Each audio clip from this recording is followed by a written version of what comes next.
And always remember, Departures Capital and Investing Hustler are for education and... It's a good disclaimer. Always remember, guys, Departures Capital and Investing Hustler are for... What's going on, guys? This is Aaron with Departures Capital. We're here with Investing Hustler. It's been a while. How you doing? It's going good, man. How's it going? That face is like the meme. That's amazing. How'd you make that? Anyway, so today we're talking about the 2.0 cannabis market. It's launching on the 17th by the time we drop this video. We're talking about the top 3 stocks to look at for the launch of this market and how this market's actually going to affect these companies. As we know, the cannabis sector has pretty much been in the gutter. It's been in a terrible bear market. And from 2 channels that talk a lot about cannabis stocks, let's hear it from Investing Hustler. What do you think about these prices and the state of the markets that we're in? The old me would probably say that it's a sale right now. Buy, keep buying. It's not ever going to be this cheap again. But I've been buying companies, but I've been buying with a lot of caution. In the past, I would probably, at this point, I'd probably put like thousands or tens of thousands of dollars into some companies. But right now I'm like slowly starting positions here and there. Like I'll buy 200 shares, and if it goes lower, maybe I'll get 400. So the lower it goes, I guess the less cautious I am, but I'm still purchasing companies with a lot of caution right now because you never know. Right now it's super volatile, and it's not just the cannabis sector. The fact that we have like elections coming up, the fact that I know a lot of people might hate this, but if you look at the stock market ever since Donald Trump has been president, it's been super volatile. Like we've had a lot of companies, especially Chinese stocks, a lot of American companies, like just hit the bed, like just go straight down, crash, some of them.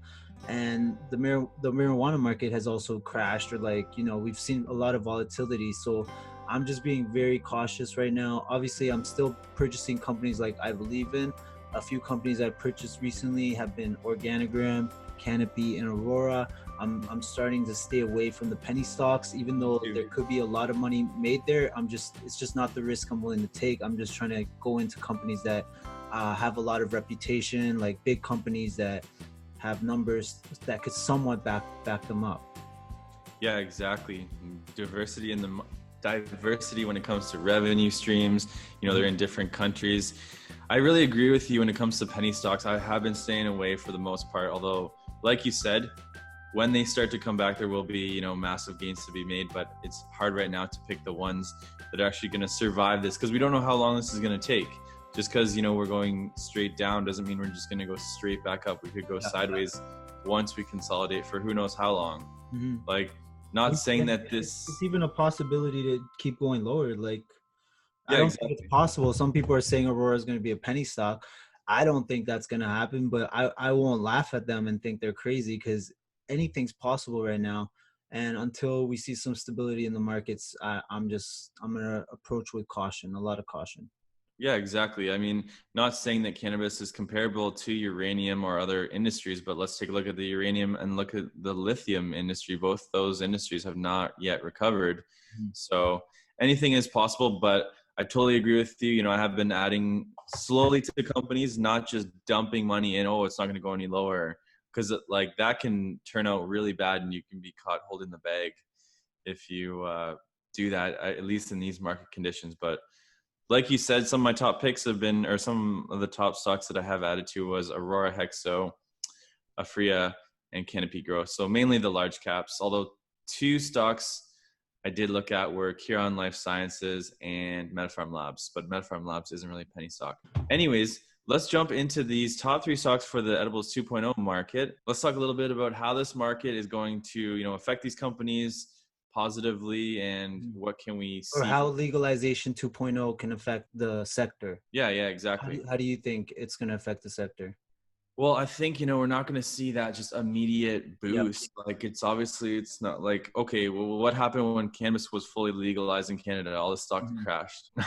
Not saying that that's going to happen, but it was, right? So when cannabis became legal, I think all these stocks were close to their 52-week highs.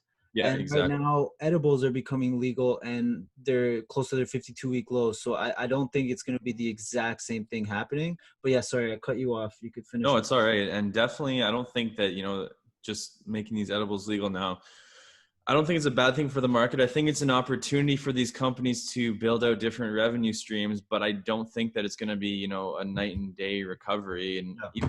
even next quarter, it might take 2 or 3 quarters for us to start to see good revenues from this, new edibles market. And it's still a new thing for people. Like, Mhm. cannabis is one thing. Oh my gosh, now it's legal in Canada, but then edibles are even different. So Yeah. not saying, but I do believe in the market, and Mm. and they did say that the trend is going towards, vapable products and edible products and concentrates, as opposed to like away from dried herbs. So Yeah.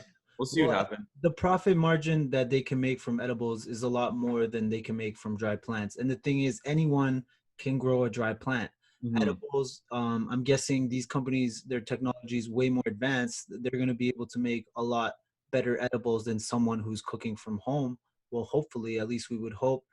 And yeah, for sure, I don't think we're going to see anything in this year. We're not going to see any results right away. Maybe in 2020 we might start to see their revenues like go up a Yeah, lot more than normal, because even October 17th, it's actually almost October 17th, 2 more hours. It's not even going to be being sold in stores yet. They still have a 60 to 90-day waiting period for them to get their licenses. Health Canada has to approve, and there's a whole bunch of regulations. Their packages can't be like little kids can't be attracted to their packages. They have to be simple, which I think could be a problem, because sometimes when you go to a store, why do you pick a product? Usually it's the package that stands out, and these exactly. companies are not allowed to do that to their packages. They have to be plain, simple, and I guess that's just not to attract the children, because gummy bears and stuff, who eats gummy bears? Children eat gummy bears. So if a children sees a weed gummy bear pack and it has like colorful things on it, they're gonna want to try it out. So I guess there's a reason for everything, but it does complicate the whole situation and slow all these companies like Aurora down. So Definitely. I mean, regulatory concerns have been like a big issue over the past couple of months, and a reason why the stock prices have been just decline after decline after yeah, decline. And it's just like that was a big concern for Hexo. That's why they pulled their 2020 guidance. yeah. And It's almost like the sector can't catch a break. First we have Afria, then yeah, we have CanTrust, and then Hexo, and then I think even Aurora with their earnings, like it's just like bad news after bad news, and just downfall after downfall. And it's like, when are we going to finally catch a break? And I don't even think legalization 2.0 will be that break just yet. Who knows? Maybe the hype might bring up the sector a little more. I'm not mhm. 100% sure yet. I think it will just take time, and the longer it takes, the more the shares will suffer. But eventually, revenues are going to climb, and then investor patience. Like investors are impatient right now, but then obviously, as time goes on, revenues grow. People are just going to start to become. That's going to be the norm, and then we'll see, what happens. Hopefully, these stocks can finally find some support. But anyways, let's get into the three companies that we think are the best positioned for legalization 2.0 and some stocks to watch. Yeah, well, there's definitely one company that we both agree on, and I guess you could say it. I could say it doesn't matter. It's Aurora Cannabis. Aurora Cannabis, what can I say? Why Yeah, not? and that's because they do have their Aurora Air facility Mhm. that's going to be dedicated towards edibles. How many kilograms of weed can they grow a year? Is it 700,000 now, or It's, are they I believe almost? it's between 600 and 700. I believe it's going to be Yeah. So 650 by 2020, mid That's 2020. a lot of plants. They're obviously gonna have to do something else besides just be selling dried plants. So why not get into? They'll probably be experimenting with a lot. I'm sure we're gonna see a lot of edible products that we've Mm-hmm. never even heard of before. Like obviously right now the obvious ones are like the brownies, the cookies, the gummy bears, and CBD drinks. But eventually we're probably gonna see things we've never even thought of, and I'm pretty sure with all those plants, Aurora can experiment all they want. And then you said they have the which one, the sun facility, It's the Aurora Air facility, so the I air believe it's facility. dedicated towards edibles and stuff like that. Yeah. So it's going to be interesting next couple of years. they come up with. Do you think they're gonna come up with something new, or it's just gonna be what we already see What in the what past? I need, what I want to see from Aurora is revenues coming from overseas, because Afria, like that's the reason why they were profitable. I mean, they're pulling in over $90 million over the past 2 quarters Mhm. from distribution in Germany. So Aurora is one of the only three companies with a license in Germany: Afria, Aurora, and then I believe it's Wayland Group or ICC International Cannabis. But both those stocks are doing terrible. Yeah, Um, Afria went down what 10% today, or 10.6% today, which is pretty crazy considered. Well, their earnings, they were profitable, but I was reading something that it wasn't all because of what they've sold. They kind of I would have to reread the article. There it was was a paper gain. so the obvious answer was Aurora. Yeah, So for the first company, them being such a large cap, and they have one of the best chances at survival in this market. There was an article that came out today saying that Aurora Cannabis was one of the top three stocks to survive the market and become one of the big three of mhm. the next decade. So it's reassuring, obviously. But the second company, and this is more so my pick right now, Yeah. is Hexo, and I'm picking Hexo for a few reasons. The edibles 2.0 market includes the launch of cannabis infused beverages, and Mhm. does have that. Hexo does have that joint venture with most. I can't. These words ain't coming out of my mouth. Okay. Hexo does have that joint venture with Molson Coors to do those cannabis infused beer and different types of beverages. So I think that over the long run, being able to leverage Molson Coors' deeply rooted distribution network is going to be very lucrative for Hexo in growing those revenues on top of their normal cannabis revenues. And the fact that the stock got absolutely hammered. Yeah, it's currently sitting at 325, 52-week lows. We haven't seen these lows since February of 2018. The stock got absolutely crushed. I actually bought a little bit of Hexo today, just a few hundred shares, and I'm willing to keep buying if we see the stock drop to 2 or less. So we'll see what happens. Like I said, I'm taking a cautious approach, just like you, Hustler. Yeah, that's the way to go. Also, I would also recommend to diversify your portfolio. Maybe if you had profits from the marijuana sector, like I had a lot of Planet 13 profits, Yeah. a lot of Aurora. Like I've made videos where I've showed all the profits I made, and just in the MJ sector, I've made over 35K in profits. So a lot of that money, I'm starting to move into dividends companies and just trying to diversify a bit. And Yeah, that's that's good.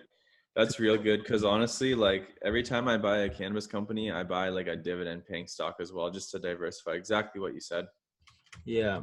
Exactly what you said. So you've got the you've got the third stock. So let's hear Yeah. what you're. So the third company is Organigram. So Organigram has been one of the companies I picked up recently, and it's actually been one of the few companies that analysts seem to like out of all the whole pot sector. They've cut down prices in almost every company, including Yeah. Aurora, Canopy, Hexo. All their prices have been their target prices have been slashed, and one of the few companies that have been praised in the MJ sector has been Organigram. And I guess this is one of the top three companies that I would say, and one of the reasons is here's an article called Canada's Smartest Kitchen Partners with Cannabis Clients, and their partner I'm pretty sure is Organigram. So the grower Organigram currently produces only 36,000 kilograms, but this article was from January, and the fact that this article was written in, oh no, right here it was written in March 20th, but I seen almost the same article written in January. So that means Organigram has already been preparing for legalization 2.0 since between January to March. So the fact that analysts are confident in this company and that Organigram has already taken steps preparing for legalization 2.0 Yeah. months before it happened kind of makes me confident in this company. Honestly, I don't know much about Organigram related to edibles, but I'll probably leave the link for this article in the description below. I don't wanna read the article, but that's just one of the main reasons. And I just like the company. That's why that's my third pick, Organigram. Definitely. I mean, Organigram's got some really good supply agreements across Canada, which is nice to know. And you're right, analysts have shown it a lot of love Yeah. recently. Let's let's not forget though, also with Hexo and Aurora were actually Bank of America's top two picks for the sector until everybody started turning bearish. So it's just Yeah. like, what the heck, like, but Yeah. that's just the way it goes. You can't, predict the future, and things just happen. So we'll see what happens, guys, with this edibles 2.0 market, and in the quarters to come, we'll Yeah. see if these companies can grow revenues Yeah, finally. well, right now investors are losing confidence. Yeah. People are running, but Warren Buffett once said to be greedy when those are fearful, and be fearful when those are greedy. A year ago, 6 months ago, people were being greedy and not fearful, and look what Yep. happened. That's why I always like to collect profits when we're close to 52-week highs. And I've Mhm. shown and I've done videos where I've collected profits, and I'm glad I've done it, because look at us now. We're literally in the 52-week lows and even lower. So, and right now a lot of people are fearful. So you can be greedy, or you could panic sell and sell at a huge loss. So Exactly. yeah, Exactly. I think that's great advice. So, guys, that's it for the video. Hope you enjoyed it. And always remember, Departures Capital and Investing Hustler are for education and it's a good disclaimer. always remember, guys, Departures Capital and Investing Hustler are for what the fuck? I guess because I'm saying your word. Okay, let me try this one more time. Third time's the charm. Always remember, guys, Departures Capital and Investing Hustler is for education, information, and entertainment purposes only. Don't Yep. buy a stock because you heard it from either of us. Yep. Buy a stock because you've done your research, you've done your thorough due diligence, and you're making those personal investment decisions for yourself. We're out of here, guys. You Yeah, but can don't forget say bye. also, if you buy a stock because of us and you make money, send some of that profit our way. Also, don't forget, give us a thumbs up, hit that Yes. notification bell if you're new here, and smash that subscribe button. So thank you guys for joining us. Bye-bye. That was good. That was